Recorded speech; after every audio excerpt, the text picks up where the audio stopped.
સંસદમાં જે બિલ 2008માં લાવવામાં આવ્યું હતું, પછી નરેન્દ્ર મોદી લાવી શક્યા નહીં, એને પાસ કરાવી શક્યા નહીં, એનો અમલ પણ અત્યારે નથી થઈ ચૂક્યો. તો વિધાનસભામાં 50% અનામત હોવી જોઈએ એવું તમે માનો છો? બિલકુલ હોવી જોઈએ.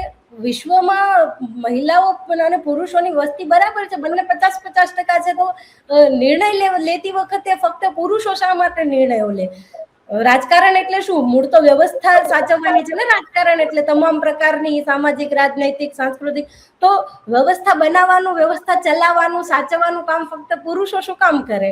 એમાં મહિલાઓને પણ અડધો હિસ્સો મળવો જ જોઈએ. બિલકુલ 50% અનામત આવવી જોઈએ. હા, તો આ આંકડાઓ આપણે જોઈએ છીએ કે એમાં સ્પષ્ટપણે દેખાય છે કે જે ગુજરાત અલગ થયું તો ત્યારથી લઈને આજ સુધી જે કઈ એ સમયની સ્થિતિ હતી લગભગ એવી જ આજે પણ સ્થિતિ છે. 14 ધારાસભ્યો એટલે મહિલા ધારાસભ્યો એટલે કઈ બહુ ન કહેવાય.